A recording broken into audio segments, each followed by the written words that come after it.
guess the other part to this too is, or what I would say, because again, it's like, how do you do this? How do you, you know, how do you just say, you know what, I'm not going to acknowledge this cause? Like, because again, I'm thinking about how we're conditioned.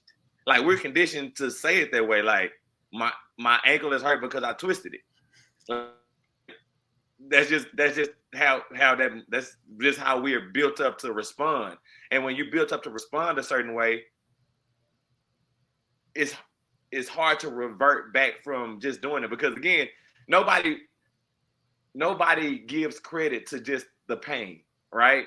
Like, nobody just, like, because it doesn't and the funniest part of me finna say this is because it doesn't mean anything to somebody. It's just saying, you're saying that it doesn't mean anything to me if I don't give you the cause. Like, me having a hurt ankle doesn't mean anything because I didn't twist my ankle. Go ahead. What you been saying? Right. Because you said nobody wants to acknowledge the reason for pain, because then they acknowledge that they're staying in it, they're choosing to. Because if you look at the word because, you break it up, it's be cause. You're in the state of being the cause.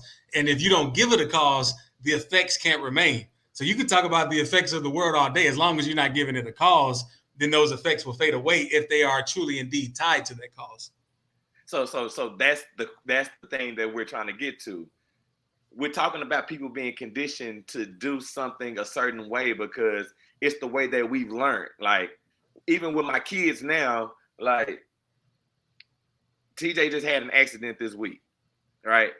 He had to sit out the game because he hit his head on the ground, right? He had a mild concussion because he hit his head on the ground, all right? So this is what we told him, or this is what the doctors told him anyway. You know what I'm saying? Like, you hit your head on the ground, so therefore you have a mild concussion. Versus saying you're just dizzy right now, or you can't see anything, so that way you can easily get over it. But we're talking about a kid that's learning this now, and every step of the way of his growth, all the way up until 42, like me, this is the way that you're trained to think. So now the thing is, how do we revert? How do we go back to just say, to change that habit? Now, again, I know the first is just try. That's always going to be our leading number step is just to try. But when you get to that hump of, okay, I'm trying, but in the back of my head, when I got off the treadmill and after I finished celebrating, and then I thought, oh, I twisted my ankle, now my ankle is hurt again. Go ahead, Jay. Yeah, I mean, and it's really just being real with yourself and then practicing it. So, like, if you can give the power to the cause that's not happening right now, you don't realize that the part of you in that step is you're the one giving power to it. So you can redistribute that power. You can say, my ankle is hurting because I'm sitting in the hurt. I'm allowing it to hurt.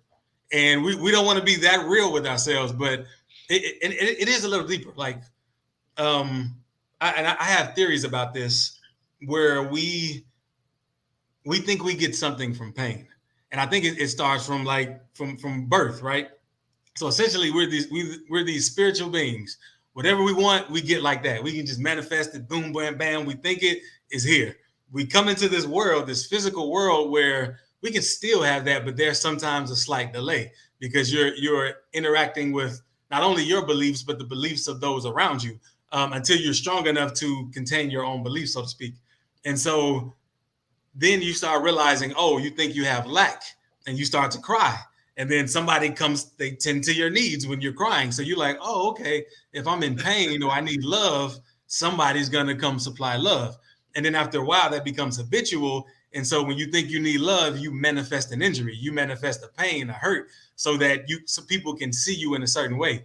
I've sat with people before where there's nothing really to talk about, and they'll instantly go to a complaint that they think we all share, because they think that by them complaining, I'll see them as cool because, like, ooh, they so cool because they can complain about stuff. Like, but we don't realize what we're doing to ourselves.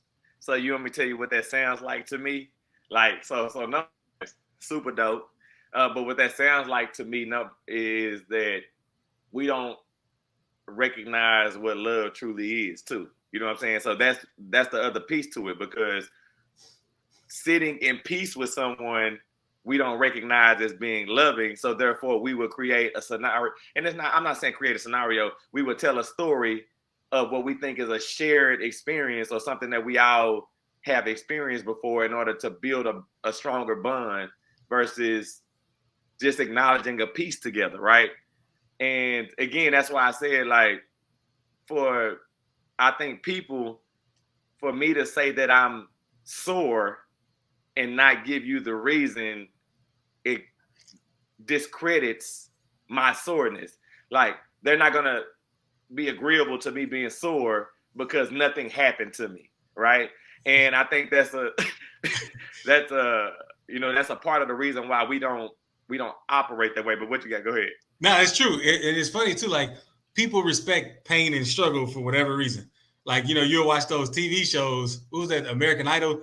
They'll have like the first 5 minutes of every contestant telling this super sob story of that they had the hardest life on earth, and then people get invested in it, like, ooh, they deserve to win because they had all of this suffering. And but I'm sure they had a lot of joy. They're just not zooming in on it. They're choosing to identify with the pain and the struggle because they think that it gets them a leg up.